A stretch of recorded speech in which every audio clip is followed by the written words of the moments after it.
Hi friends, welcome to booster of life channel. நம்ம இன்றைக்கி என்ன பார்க்க போகிறோம்னா சண்டே ஸ்பெஷலாக மீன் குழம்பு பண்ணியிருக்கோம். நம்ம இன்றைக்கி எடுத்திருக்க மீன் வந்து கட்லாவும் பாறை மீனும் எடுத்திருக்கோம். அதை வச்சு குழம்பும் ஃபிஷ் ஃப்ரையும் எப்படி பண்ணுறதுன்னு பார்க்கலாம் ஃப்ரெண்ட்ஸ். வாங்க வீடியோக்குள்ளே போகலாம். நம்ம சேனலில் நீங்கள் இன்னும் சப்ஸ்கிரைப் பண்ணாமல் இருந்தால் மறக்காமல் சப்ஸ்கிரைப் பண்ணிடுங்க. நீங்களும் இது மாதிரி ட்ரை பண்ணி பார்த்துட்டு டேஸ்ட் எப்படி இருக்குன்னு கமெண்ட் பண்ணுங்கள். வாங்க ஃப்ரெண்ட்ஸ், வீடியோக்குள்ளே போகலாம். எப்படி சூப்பரான ஒரு மீன் குழம்பும் ஃபிஷ் ஃப்ரையும் பண்ணலான்னு பார்க்கலாம். இதுக்கு தேவையான பொருட்கள், நான் ஆல்ரெடி 4 பெரிய வெங்காயம் 4 தக்காளி எடுத்து கட் பண்ணி அது எண்ணெயில் போட்டு வதக்கி எடுத்துட்டேன். அதுக்கப்புறம் ஒரு நெல்லிக்காய் சைஸில் புளி, ஒரு முடி தேங்காவை எடுத்து வச்சுருக்கேன். அப்புறம் ஒரு சின்ன வெங்காயம், கருவேப்பிலை, ஒரு 10 பல் பூண்டு எடுத்து வச்சுக்கோங்க. ஃபிஷ் எல்லாம் நல்லா கழுவிட்டு க்ளீன் பண்ணி வச்சுக்கோங்க. இதில் நல்ல நீளமாக இருக்கிற ஃபிஷ் எல்லாம் ஃப்ரைக்கும், இந்த மாதிரி தலை வால் பகுதியெல்லாம் நான் குழம்புக்கும் யூஸ் பண்ண போகிறேன். வாங்க ஃப்ரெண்ட்ஸ், ஃபஸ்ட் மீன் குழம்பு எப்படி பண்ணுறதுன்னு பார்க்கலாம். வானல் எடுத்துக்கலாம். அது நல்லா ஹீட் ஆனப்புறம் தேவையான அளவு எண்ணெய் ஊற்றிக்கோங்க. அப்புறம் கடுகு உளுந்த பருப்பு போட்டுக்கலாம். அப்புறம் வெந்தயம் 1 டீஸ்பூனு. நல்லா கடுகு வெடிச்சப்புறம் கருவேப்பிலையும் நம்ம எடுத்து வச்சுருக்க சின்ன வெங்காயம் சேர்த்துக்கலாம்.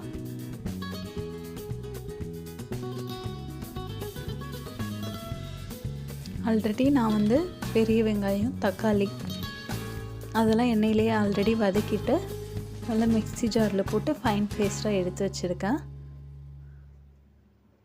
இது கூட கொஞ்சம் நான் வடகம் சேர்த்துருக்கேன். வெங்காய வடகம் டேஸ்ட்டுக்காண்டி சேர்த்துருக்கேன்.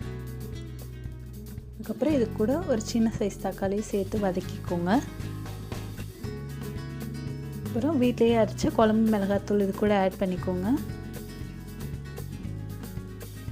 அப்புறம் 4 டீஸ்பூன் வந்து மல்லித்தூள் சேர்த்துக்கோங்க.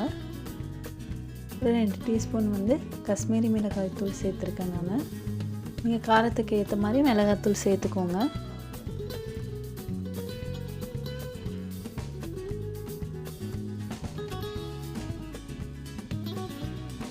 இப்போ நம்ம புளி தண்ணியை இது கூட ஊற்றிக்கலாம்.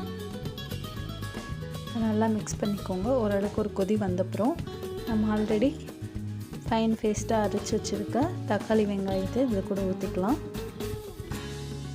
இப்போ நல்லா மிக்ஸ் பண்ணி விட்டுக்கோங்க. இந்த ஸ்டேஜில் இஞ்சி பூண்டையும் நான் தட்டிட்டு சேர்த்துக்கிறேன். இது கூட ஏவும் பூண்டு வந்து ஒரு நல்ல ஒரு ஃப்ளேவர் கொடுக்கும். தேவையான அளவு தண்ணி ஊற்றிக்கோங்க, திக்னஸுக்கு ஏற்ற மாதிரி. உப்பு தேவையான அளவு போட்டுக்கோங்க. அவ்வளோதாங்க. இந்த குழம்பு நல்லா கொதி வந்தப்புறம் நம்ம லாஸ்ட்டு ஸ்டேஜில் நம்ம எடுத்து வச்சுருக்க ஃபிஷ் எல்லாம் இது கூட ஆட் பண்ணிடலாம். இப்போ குழம்பு நல்லா கொதி வந்துடுச்சு. பாருங்கள், எண்ணெயில் பிரிஞ்சு வந்துடுச்சு.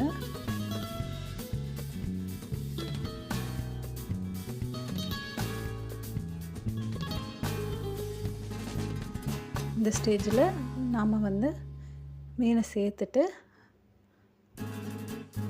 2 மினிட்ஸில் ஸ்டவ் ஆஃப் பண்ணிடுங்க. இதில் மீன் வந்து கரைஞ்சிரும். மூடி வச்சிடலாம். அவ்வளோதாங்க, ரொம்பவே சூப்பரான ஒரு மீன் குழம்பு ரெடி ஆயிடுச்சு. நீங்களும் இது மாதிரி ட்ரை பண்ணி பாருங்கள். டேஸ்ட் ரொம்பவே நல்லாயிருக்கும். பாருங்கள், மீன் நல்லா வெந்துருச்சு.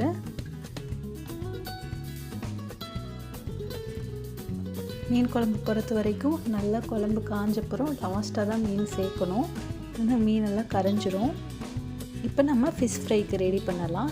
இதுக்கு வந்து நான் வீட்டிலேயே அரைச்ச குழம்பு மிளகாய்த்தூள் 2 டீஸ்பூன், மல்லித்தூள் 2 டீஸ்பூனு, மிளகாய்த்தூள் 2 டீஸ்பூனு, அப்புறம் காஷ்மீரி மிளகாய்த்தூள் வந்து கொஞ்சம் எடுத்துருக்கேன்.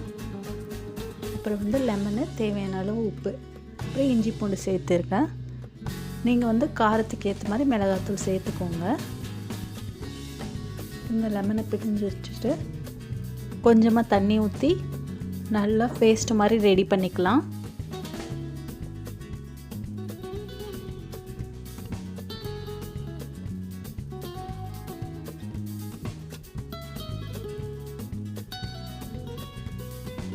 இப்போ நம்ம கட் பண்ணி எடுத்து வச்சுருக்க ஃபிஷ்ஷில் இதை வந்து அப்ளை பண்ணிவிட்டு ஒரு 1/2 hour கழித்து நல்ல மசாலாலாம் இறங்கின அப்புறம் ஃப்ரை பண்ணி எடுத்தால் போதுங்க. ரொம்பவே சூப்பரான ஒரு ஃபிஷ் ஃப்ரை வந்து ரெடி ஆயிரும்.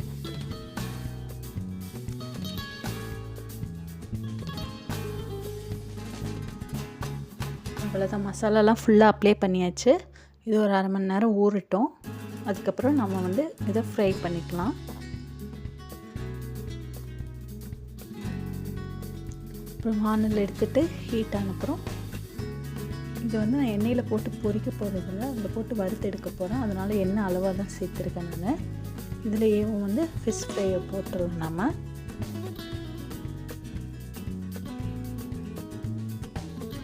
இந்த மாதிரி கொஞ்சம் எண்ணெயில் வந்து இந்த மாதிரி ஃபிஷ் ஃப்ரை பண்ணும்போது டேஸ்ட் ரொம்பவே நல்லாயிருக்கும். பொரிச்சு எடுக்கிறத விட ஃப்ளேவர்லாம் அப்படியே இருக்கும்.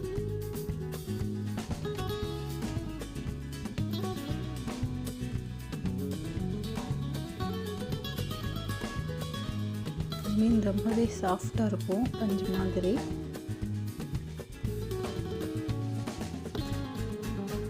இந்த மாதிரி நம்ம எடுத்து வச்சுருக்க எல்லா பீசஸையும் எண்ணெயில் போட்டு இந்த மாதிரி வறுத்து எடுத்துக்கலாம்.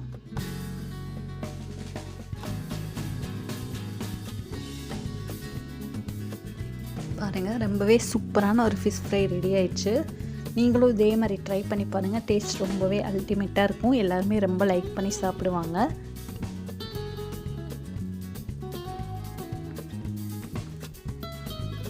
அவ்வளோதாங்க, ரொம்பவே சூப்பரான ஒரு ஃபிஷ் ஃப்ரை ரெடி ஆயிடுச்சு. தேங்க்யூ ஃபார் வாட்சிங்.